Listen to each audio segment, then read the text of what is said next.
بەناوی خۆی بەخشندەی میهرەبان ئازیزان لە هەر شوێنێکن سڵاو و ئاشتی پەروەردیگارتان لەسەر بێ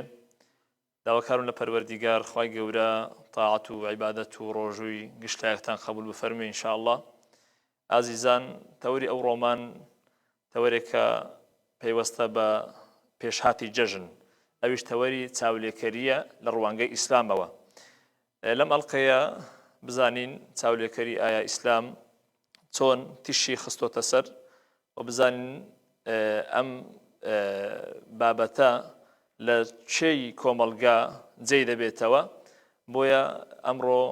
بۆ ئەمە بەستە میوانداری زۆر بەڕێز مامۆستا تەحسین شێخانیمان کردووە. جەنابی مامۆستا سەلام عەلەیکوم. وعەلەیکوم السەلام ورحمەتوڵڵاه. خۆشحاڵم لە خزمەتتانە. خوای گەورە سەلامتان کارە مامۆستا گیان. ئەمەش خۆشحاڵین جەنابی مامۆستا. مامۆستا گەر بێت و بە یعنی دەستپێشی تەوەرەکە دەست پێ بکەین. مامۆستا یەکەم جار چاولێکەری ئەگەر وەکو پێناسەیەک جەناب پێناسەیەکی بکەی و ئاینی ئیسلامیش چۆن باسی ئەم بابەتەی کردووە. بسم الله الرحمن الرحيم. الحمد لله والصلاة والسلام على رسول الله. اللهم صل على محمد وعلى آله وصحبه وسلم. پێشەشی خۆشحاڵم لە خزمەتتان دابین لەم کاتە پیرۆزە کە مانگی ڕەمەزان و کۆتایی مانگی ڕەمەزانە. هیوەخوازین بتوانین لە خزمەت ئێوەی بەڕێز پەیامێک بگەینین بۆی بتوانین هاوڵاتی و هاونیشتمانیانی خۆمان بە ئاگا بێنینەوە لە هەندێک لەو بابەتانەی کە پێویستە لە ژیانی ئەوڕۆ بایەخی پێ بدرێ. باسی چاولێکەری یەکێکە لەو بابەتە گرنگانەی کە بێگومان ئیسلام چ لە ڕێی ئاەتی قورئان و فەرمودەکانی پێغەمبەری خوا صلی الله علیه وسلم ئاماژەی پێداوە و یەکێکە لەو بابەتانەی زۆر گرنگە بەتایبەت لە ڕۆژگاری ئەوڕۆدا کە سەردەمی گلۆبالیزم و کرانەوەی دنیا بەسەر ڕووی هەموو ژیانی ئینسان ئەبێ بایەخێکی ئێزگار زۆری پێ بدرێ و یەکێکە لەو بوارانەی حتا لە ڕووی نەتەوەییەوە و لە ڕووی نیشتیمانیەوە یەکێکە لە گرفتە سەرچیەکان. باسی چاولێکەری یا بەروەردکاری بریتێ لەوەی ئینسانێک ئێوێ وێکچوونێک یان کەسێکی دیاریکراو یا کۆمەلگایکی دیاریکراو ئەکاتە چاوگ و پێشەنجی خۆی دەیەوێ هەموو ئەو ئاکار و ڕفتارانەی ئەو پێ ئەناسرێ لە خۆیدا بینیتەجێ. جا زۆر زاری وایە ئەو کێشە لەوەدایە کاریگەری لەسەر خودی تێگەیشتن و بیرروباوەری ئەو ئینسانە دروستەکە تەنانەت کاریگەری لەسەر نەتەوە و نیشتیمان و هەڵس و کەوتی ڕۆژانەی ئینسانەکە دروستەکە وای لێ ئەکا و ئینسانە زیاتر دەستەمۆی کۆمەڵێک بەها و بنەما و بنچینەی کۆمەلگایەک بی کە بە کۆمەلگاکەی خۆی ناخوە. کێشەکەی لەوەدایە. بۆیە ئەگەر تەماشا بکەین یەکێک لەو ئامۆژگاریانەی پێغەمبەری خوا صلی الله علیه وسلم لە فەرمودەشینەکاندا ئاماژەی پێداوە ئەوەیە مرۆڤ نابێ شوێنی کۆمەلگایەک بکەوی وەکو ئەڵێن چاولێکەری کوێرانە بەبێ ئەوەی بزانی دەرەنجامی ئەو چاولێکەریە چۆنە شوێنیان بکەوی. لەتەتەبیعن سنن من كان قبلكم شبرا بشبر وذراعا بذراع. یەکێک لەو حاڵەتانە کە ئینسان ئەبی خۆی لێ بپارێزی ئەوەیە شوێنی کۆمەلگایەک بکەوی و شوێنی خەڵکانێک بکەوی و لە هەموو هەنگاوێکدا لە هەموو کارێکدا شوێنیان بکەوی و کاریگەری لەسەر خۆی دروستکەها حتا لە ڕووی ژیانی ئینسان طبیعەتی بەشەر وایە وەکو ئەڵێن ئەلئینسان مەدەنی بالطبع. طبیعەتی ئینسان وایە ئینسان سروشتەکەی وایە ناتوانی بەتەنها بژی حەزەکە لەگە خەڵکی تر بژی. ئەوە وای لێ ئەکا و ئینسانە هۆگری خەڵکی تر بی دۆستایەتی و نزیکی لەگەڵ خەڵکانی تر دروستکە. و زۆر زاری وە ئینسان ئەگەر بە تایبەت کاتی کەساتێکی لاوازی هەبوو ئینسانێک بوو خۆی بەڕەشبینی مامەڵەی لەگەڵ ژیانی خۆیە کرد و خۆی بەکەمە زانی هەوڵەدا کەسێکی تری لە خۆی بەدەستور و گەورەتر بکا بە پێشەنگ و چاوساقی خۆی. کێشەکە لەوەدایە کە ئەو ئینسانە سەرەتا بیر و باوەڕ و تێگەیشتن و بنەما و بەها و تەنانەت دابوونەریتی خۆشی بەلاوە شتێکی زۆر بچووک و سادەیە و بەلاوە کەمە. بەها و بنەما و تێگەیشتنی خەڵکی تری بەلاوە گەورەیە. ئەو وای لێ ئەکا وەکو باسمان کرد بەهاکانی خۆی ئەپوچێنی تۆوە لە پێناوی ئەوەی بەهای خەڵکی تر زاڵکا بەسەر ژیانی خۆی. و ئەو ئینسانەوە لێ تەنانەت لە ڕووی ڕوخسارەوە لە ڕووی جلوبەرگەوە تەقلید و چاولێکەری خەڵکانی ترەکە. وای لێ ئەدێ تەنانەت کاریگەری لەژێر ژیانی کۆمەڵایەتی و خێزانی و عائیلی خۆشی دروستەکە. ئەوە کاریگەری زۆر دروستەکە. من ئەگەر ئیزنبی باسی لێوە بکەم گرفتی چاولێکەری لەوەدایە زۆر جاری وای لە کۆمەلگای ئێمە کە بەتایبەت ئێمە ئەو چەند ساڵانەی کە لە پێشمانە کە حاڵەتی بێموچەی و ئەو قەیرانە ئابوودەی کە ڕووی لە کوردستان و عێراق و تەواوی ناوچەکە کردیا وای لێکردینە خەڵک کێشەیەکی زۆر گەورەی بۆ دروست بی ئەمە وەکو باسم کرد ئێستا لە سەردەمی مادیگەری و کرانەوەی ژیانە بەسەر ڕووی هەموو مرۆڤایەتیەوە هەموو جیهان ئەو وای لێکردیە ئەبی ئەمن بۆ نمونە کە کەسێک داهاتێکی کەمم هەیە و ئیمکانیەتێکی زۆر کەمم هەیە ئەمەوێ چاو لە کەسانی دەوڵەمەند و دەستڕۆیشت و بکەم لە هەموو شتێکدا بی وەکو ئەوان بم بەبێ ئەوەی ئینسان ئەبێ خۆی چەند قناعەتێکی بۆ دروست بی یەکەمیان ئەبێ جاری یەکەم تێبگا و ئەوەی لەلا ڕوون ببی ژیانی ئینسان بەوە جوانە کە هەر یەکەمان تایبەتمەندی خۆی هەبی و کاریگەری ئەو تایبەتمەندیانە لە ژیانماندا هەبی بوونی هەبی و پارێزگاری لە جوانیەکانی خۆمان و تایبەتمەندیەکانی خۆمان بکەین و ژیانی ئینسان بەوە جوانە کە کۆمەڵێک جۆرا و جۆری تێدایە بۆ نمونە گوڵزاری بەهار لەوە جوانە کە گوڵی سوور و زەرد و شین و مۆر و ئەوانەی تێدایە جوانێکی لەوەدایە کەواتە ئەبی هەر یەک لێ ئێمە بەو بەشەی کە خوای گەورە داینا کە قورئان فەرمێ نحن قسمنا بينهم معيشتهم في الحياة الدنيا خوای گەورە ژیانی تەقسیم کردیە و بەشی هەموو بە هەمووانی دایە بەڵام وفضلنا بعضهم على بعض بەشێکمان لە کەس بەشێکی تر جیاوازین بۆ نمونە لە ڕووی دەسەڵاتەوە کەس هەیە لە من دەسەڵاتی زیاترە بەڵام ئەمنیش لە هەندێک کەس دەسەڵاتم زۆرترە لە ڕووی مادی و ئیمکانیەتی مادیەوە خەڵک هەیە لە من دەوڵەمەندترە بەڵام ئەمنیش لە خەڵکی تر لەوانەیە خەڵکانێکی تر دەوڵەمەندتر بم حتا لە ڕووی زانستەوە وفوق كل ذي علم عليم لە ڕووی زانستەوە خەڵک هەیە لە من شارەزاتر و بە ئاگاترە بەڵام ئەمنیش لەوانەیە لە هەندێک کەسی تر بە شارەزاتر و بە ئاگاتر بم لە ڕووی تەندروستیەوە خەڵکانێک هەیە ئێستا لە حاڵی نەخۆشی و بێچارەییدان بەڵام ئێمە ئێستا لە خوا نیعمەتی ئەوەی لەگەڵ کردوین لە حاڵەتێکی جەستەیی و دەروون ئارامیش داین کەوە نیعمەتێکی زۆر گەورەیە ئەبی ئینسان ژیانی خۆی لە ڕووی معیشەتی ژیانەوە بەروارد بکە لەگەڵ خەڵکانێک کە لە خۆی لاوەستر و بێتواناترن چونکە کاتی کە ئینسان بەرواردی ئەکا لەگەڵ خەڵکی ژیانی خەڵکی لە خۆی لاواستر ئەوە بیتە هاندەرێک لەوەی ئەو ئینسانە جارەی خۆی بەلاوە گرنگ بی و بایەخ بە نیعمەت و بە جوانیەکانی خۆی بدا و ئەو باشی و جوانیانەی کە ئەو هەیتی بکێتە ڕێگەیەک و وێزگەیەک بۆی خزمەتی خەڵکانێک بکە کە لە خۆی لاواستر و بێتواناترن نەخوانەکە ئەمن کە وەکو باسم کرد لە ژیانی ئەوڕۆ یەکێ لە گرفتەکارەکان چییە ئەوەیە ئەمن ئەبی وەکو خەڵکی تر خاوەنی ڤێلا و شوێنی دیاری گەورە و بۆ نمونە سیارەی ئاخیر مۆدیل و ئەو بابەتانە بم ئەوای لێ ئەکا ئێستا لە کۆمەلگای ئێمەوە کێشەیەکی گەورەیە چی لێ کردیا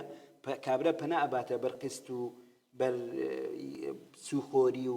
بەر بەرتیرخۆری و تەنانەت فرتوفێڵ و گەندەڵی تا بیەوێ وەکو خەڵکی تر دەوڵەمەند بی ئەوە یەک کۆمەڵە کێشە بۆ خەڵکەکە دروست دەکا ئێستا گرفتی گەورەی کۆمەلگای ئێمە ئەوەیە خەڵکانێک هەیە لەبەر زۆری قەرز و جوانکاری ماڵەوە بۆ تووشی ئەوە بووینە تووشی جۆرێ لە قەیرانی بێمادی و پێپارەی بووینە تووشی مەحکەمە و لێپرسینەوە بە دواچوونیش بوونە کەوە کێشەیەکی گەورەیە حتا یەکێک لە جوانیەکانی مانجی ڕەمەزان کە خوای گەورە لە یا 12 مانجی ساڵ مانجی ڕەمەزانی دانە یەکێک لە حکمەتەکانی ئەوەیە ئەو ئینسانە ئەبی تێبگا وەکو برەی بە دواچوونێک یا ڕێخستنەوەیەک لە ژیانی خۆی بکە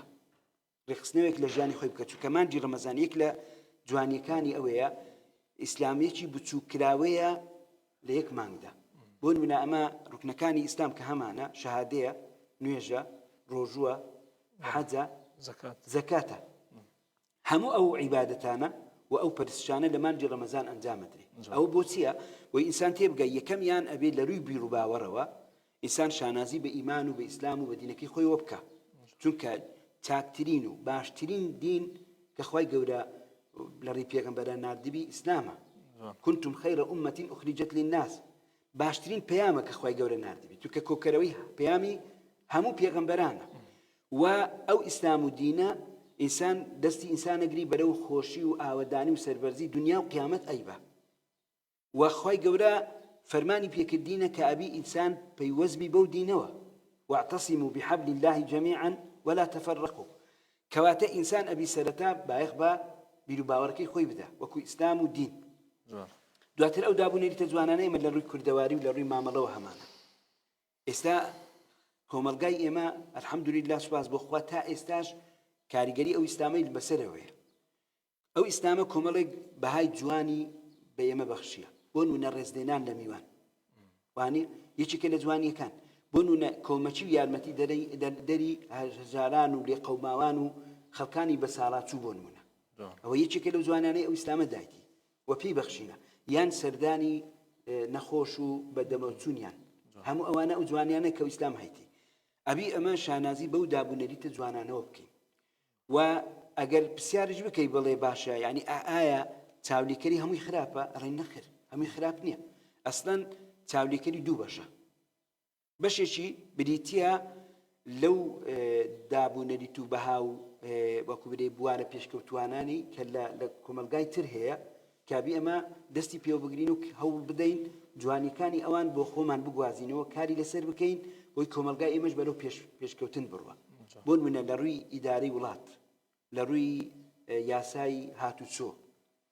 لە ڕووی شێوازی ئیدارەدان بە بواری گەنجان ئەبی ئیشی لەسەر بکەین و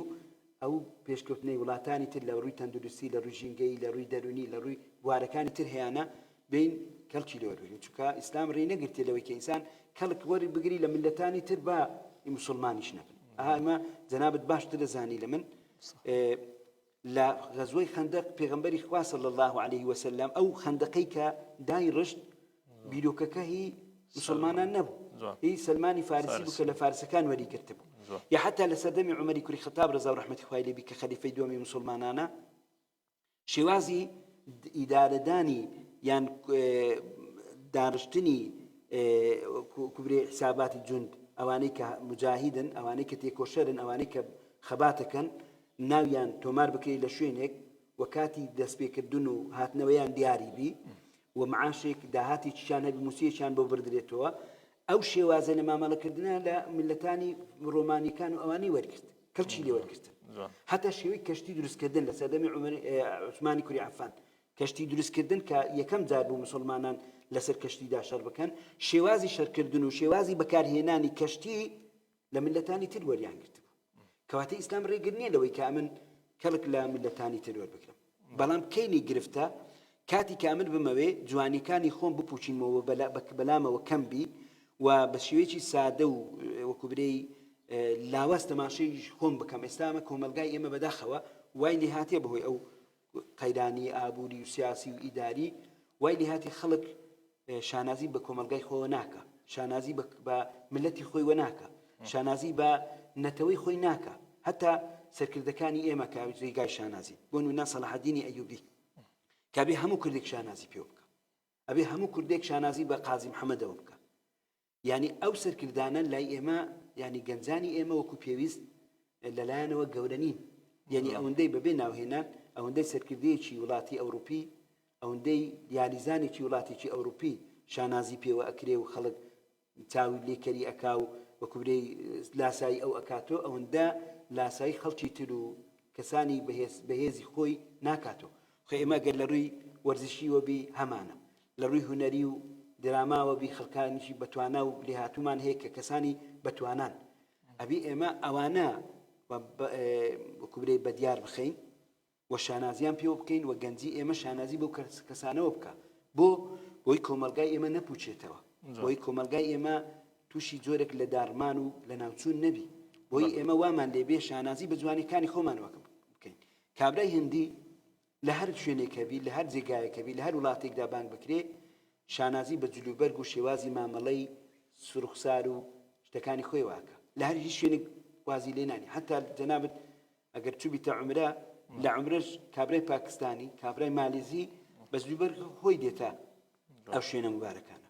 بەڵام ئێمە بەشێکمان جاری وا تەنانەت واز لە جلوبەرگی خۆشمان دێنین جلوبەرگی خەڵکی تر لەبەرەکەین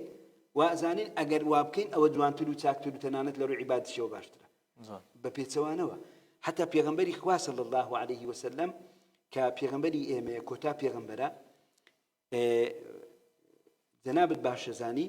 شوێنکەوتنی ئێمە بۆ پێغەمبەری خوا لە چییە لە عیبادەت و لە ئیسلامەتی و لە پەیامی خوایە لەو سونەتانەیە کە وەکو شەرع بۆمان دیاری کرا بەڵام لەوەی کە پێغەمبەری خوا زوو بەرجی لەبەر کردیە پێغەمبەری خوا تەنانەت چ خواردنێکی خواردیە حەزی لە چ خواردنێک بووە ئەو بۆ ئێمە شەرع نییە یعنی مەرز نییە ئەمن کەش پێم وایە ئەبی شوێنی پێغەمبەری خوا بکەوم ئەبی لاسایی پێغەمبەری خوا بکەمەوە لە جلوبەرگەکانی لە ڕووی شەرعی داوا نەکرایە بەڵکو داوامان لێکرا لەوەوە تەقلیدی پێغەمبەری خوا بکەین و لاسایی پێغەمبەری خوا بکەینەوە کە باسی عیبادەت و پەرستش و ئەو جوانیانەیە کە خوای گەورە هینایەتی و ئیسلام داوای کردی لەوانە داوا کرا لەبەرەوە زۆر گرینگە بابەتی چاولێکەری بەتایبەت کە جەنابەت ئاماژەت لە سەرەتادا ئاماژەت پێدا لە مەسەلەی وا خەریکە بەرەو جەژنی ڕەمەزانە ڕۆین ئێمە ئەبێ خوشکانمان و برایانیشمان خەڵکی ئێمە ئەوە تێبگا جارێ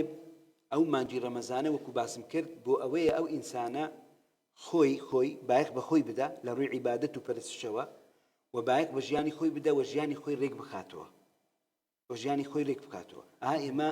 پێش مانگی ڕەمەزان سێ جەمە نانمانە خوارد بەڵام ئێمە کردوتمانە دوو جەمە دوای تەوابوونی نوێژی شەوان عادەتەن لە مانگەکانی تر ئەگەڕاینەوە بەڵام ئێستا ئەمێنینەوە نوێژی تەراویح و سونەتی وتر و دواتر شەو نوێژ و ئەوانەش ئەکرێ لە مزگەوتەکاندا کەواتە گۆڕانکاری بەسەردا هاتیە ئەبێ ئێمە سەرەتا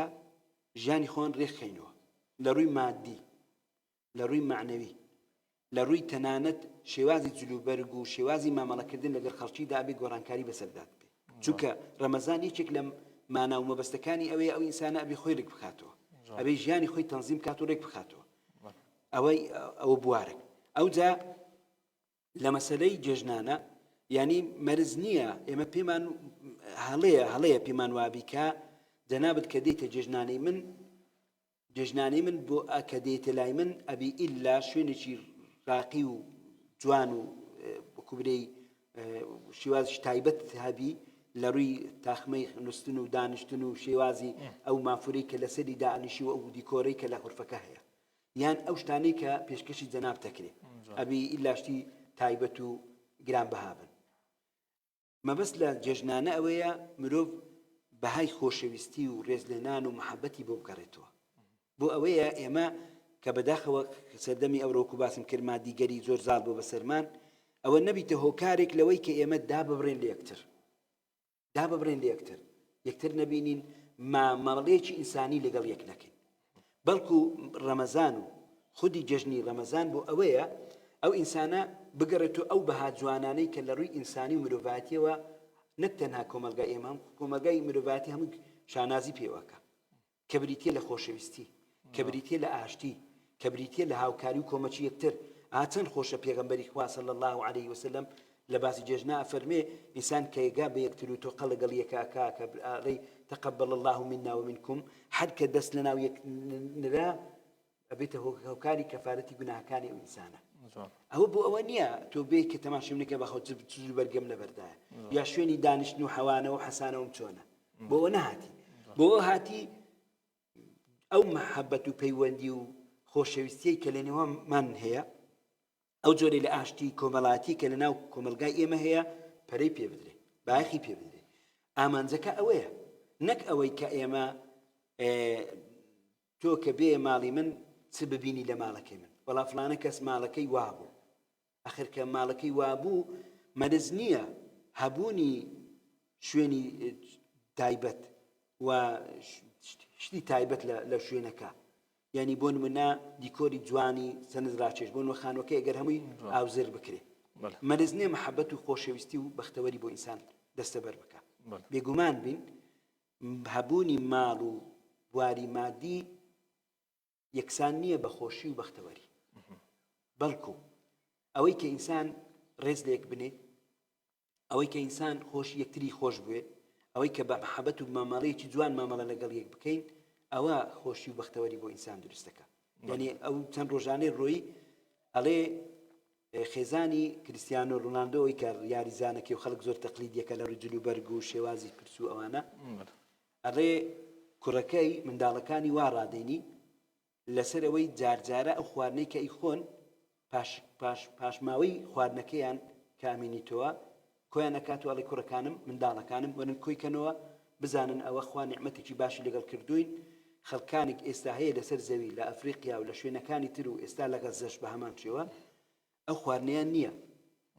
پێداویستی ژیانی ڕۆژانەیان نییە پێداویستی سادەی ژیانی ڕۆژانیان نییە کەچی ئێمە لەو ڕەفاهیەت و دەوڵەمەندی و هەبوونیەدا بۆی هەم قیمەت و بەهای ژیانی خۆیان بزانن و هەمیش تێبگەن خەڵکانەکەی پێویستیان بە هاوکاری و کۆمەچیە چونکە ئەو یاریزانانە کەرتی مسلمانیش نینە ساڵانە بەشی داهاتی خۆیان بەشێکی ئەبەخشن چونکە پێیان وایە بەخشین یەکسانە بە خۆشبەختی بە بەختەوەری کەواتە ئەبی ئەمە بەڕاستی ئەو بەهانە بایەخ پێ بدەین چاولیکەری نەک تەنها لە ڕووی ڕوخسار و جلوبەرگەوە ها ئێستا جەنابەت ئەگەر بە دواتچوونێک بکەیت دکتۆرەکانی لە بواری دکتۆری مامۆستاکانی زانکۆی ئەوروپا لە وڵاتە پێشکەوتوانە ئەگەر تەماش بکەسان لە جلوبەرگەوە کەسانێکی سادەن بەڵام خاوەنی زانست و بیریاری و تێگەیشتنیی گەورەن خاوەنی عەقڵێکی داهێنەری گەورەنە ئێمە بەداخەوە سەردەمی ئەوڕۆ یعنی کاتی کە حتا لە جلوبەرجی مەلایەتیشەوە ئەڵێن ئەبی مندیلەکەمان گەورەتر بی عەبایەکی گەورە لە بەرکەین فەروەیەکی گەورە لە بەرکەین چونکە ئەوە بیتەوەی خەڵک پێتەوە سەرسام بی پێی وابی ئەوە زانانکی گەورەیە هۆی ئەوە هەڵەیە زاناکانی ئێمە گرنگیان بە بواری معنەوی ناخیان و بواری زانستیان ئەدا نەک لە بواری ڕووکەشەوە ڕووکەش شتێکی سادەی ئەڕوە مەسەن بۆ نمونە ئینسان تەمەنی گەنجاتی گەنجێکی جوان و جاحێڵ و جوانە بەڵام کە پیری توش ڕووی تێکرد هێواش تورچولۆچی ڕووی تەیەکە کەواتەوە کۆتایی دێ دەوڵەمەندی پارە هەبوون بۆ کەسێک کە ماوەیەکی دیاریکراوە دەوڵەمەندە بێگومان بن ڕۆژگارێکدادی لەوانەیە ئەوش محتاجی ئەو بی تووشی حاڵەتی فەقیریە بی کەواتە چاولێکەری ئەگەر بووە بواری مادە و جلوبەرگ و شێوە و ڕوخسار زیان بە ئینسانە بەخشی زەرای مەسەدەستەکان خۆشوی جەنابەت بە تەفاسیلی بە دوور و درێژی باشی بابەتت کرد یعنی هەستەکەم هەموو سێکتەرەکانت باسکردن یعنی هەم پێویستە چاو لە شێ بکەین و پێویستە لە چ ڕووێکەوە چاولێکەریمان هەبی خۆی گەورە پایدارت کا پێمان خۆشە لە کۆتایی یان تقریبا هاتینە کۆتایی بەرنامەکە پێمان خۆشە وەسیەت و نەسحەتێک بۆ بینەران و بیسەران ئەگەر جەنابەت پێت خۆشە لەسەر بابەتەکە خۆشحاڵین سەلامەت بی یەکێک لەو شتانەی کە گرینگە ئەمە لە پێش چاومان بی جوانترین قودوە و پێشەنجی ئێمە پێغەمبەری ئێمەیە صلی الله علیه وسلم ئەبێ بیسەران و بینەران و خۆشەویستان و ئازیزانی ئێمە بەردەوام پێغەمبەری خوا بکەنە پێشەنجی خۆیان نەک تەنها لە بواری نوێ شێوەی عیبادەت و نوێژ و شێوەی بەڕۆژوبوونیەکەی تەنانەت لە شێوەی مامەڵەکردن لەگەڵ خێزانەکانی لە شێوەی مامەڵەکردن لەگەڵ گەنجاندا یعنی جەنابەت لە سیرە و ژیانی پێغەمبەری خوا شارەزای کە پێغەمبەری خوا صلی الله علیه وسلم تەنانەت لە ناو مەدینەدا کچێکی تازە پێگەیشتووی چەند ساڵە 10 ساڵە 9 ساڵی دەستی پێغەمبەری خوا گرتیە فەرموویتە ئەی پێغەمبەری خوا بمگەڕینە و یاریم لەگەڵ بکە پێغەمبەری خوا ئەگەرچی خاوەنی ئیشە و کار و پیشەی خۆی بووە بەڵام دڵی نەشکاندی و لەگەڵی داچوو هاتوچۆی لەگەڵ کردی یعنی ئەوە شێوازێکی مامەڵەیەکی زۆر جوانی و حتا لە کاتی شوێنی تایبەتی خێزانی خۆی لەگەڵ عەزەتی عایشە ڕزا و ڕەحمەتی خوای لێبی کاتی کە ئەوێ عیبادەت بکە ئەفەرمێ مەجالم بدا ڕێم پێ بدا ئەو شو خەریکی عیبادەت بوو تەماشای قیمەی ڕێزلێنان و خۆشەویستی و مەحەبەت دروستەکە پێغەمبەری خوا لەگەڵ خێزانەکانی ئێمە ئەبێ بزانین باشترین پێشەنجی ئێمە پێغەمبەری خوا صلی الله علیه وسلم و ئەبێ بزانین کۆمەلگای ئێمە پێویستی بە گەڕانەوەیە بۆ بەها جوانانەی کە کۆمەلگای ئێمە شانازی پێواکە ئەبێ شانازی بە ملەتەکەی خۆمانەوە بکەین ئەگەرچی کەم و کورتی و ناتەواویمان هەیە گومان نییە لەسەرەوەی کە ئێمە کۆمەڵێک گرفتی گەورەمان هەیە بەڵام لە پاڵ ئەوەشدا کۆمەڵی جوانی گەورە و کۆمەڵێک بەهای گەورە لە کۆمەلگای ئێمە ئێستاش بوونی هەیە ئەبێ بایەخ بەو بوارانە بدەین بایەخ بە ئەو جوانیانە بدەین کە ئێستا لە کۆمەلگای ئێمە هەیە ئەبێ شانازی بە ملەتی خۆمانەوە بکەین یعنی بۆ نمونە جەنابەت باشە زانی لە ڕووی سینەماوە کابرای کۆری تەنانەت سەرکردەیەکی سەردەمی پێشی زاینی هەبووە کابرایکی پیاکوژیش بووە خەڵکی کوشتیە ئێستا لە ڕێی سینەماوە نیشانی نەوە و ملەتەکەی خۆی ئەدا ئەڵێ ئەوە یەکێکە لە سەرکردەکانی ئێمەش ئەبێ شانازی بە گەورەکانی خۆمانەوە بکەین شانازی بە زانایان و ئەدیب و شاعیر و کەسایەت حتا هونەرمەندەکانی خۆشمانەوە بکەین ئەوانەی لە ڕابردوو لە ئێستاشدا خزمەتی کۆمەلگای کوردیەکان و ناکرێ هەندێشتی لاوەرچی و سادە و يعني وكبري كتبيني لسر هي ولا إمبكا كإنسان شانازي بكملجاك خوي ونكا چونکە ئێمە تاکە شتێک کە جێگای شانازیە و ئەبیتە هۆکاری پێشکەوتنی ئێمە و ئەبیتە هۆکاری بەرەو پێشچوونی ژیانی ئێمە بریتیە لەو بەهاو باڵە جوانانەی کە ئێمە لە کۆمەلگای ئێمە هەیە. زنای مەسا دووبارە دەستەکان خۆش بێ خی گەورە پاداشداتەوە زۆر پاس دەکەین بۆ دەرفەتە بەڕاستی لە وەختیشمان گرتی دەبێت داوا لێ دەکەین پێچەوانەوە خۆشحاڵم لە خزمەت ئێوە بم کە منیش لە ڕۆژگارێکدا خزمەتی ئەو رادیۆ جوانم کردی و زۆر پاس پەیام و بەرنامەی خۆم پێشکەش خی گەورە سەلامەتەکە ئینشاءڵڵا دەنای مامۆستا. بەڵێ عزیزان لێرە هاتینە کۆتایی ئەڵقەی ئەم جارەشمان بە هیوای ئەوەی ئینشاءڵڵا سوودێکی باشتان بینی بێ ئینشاءڵڵا خی گەورە پاداشتی جەنابی مامۆستا بداتەوە وەخوای گەورە پاداشتی ئێوەی بینەر و بیسەریش بداتەوە ڕۆژ و تاعەت و عیبادەتی گشتیاکتان قبول بفەرموێ ئینشاءڵڵا خی گەورە. والسلام عليكم ورحمة الله وبركاته.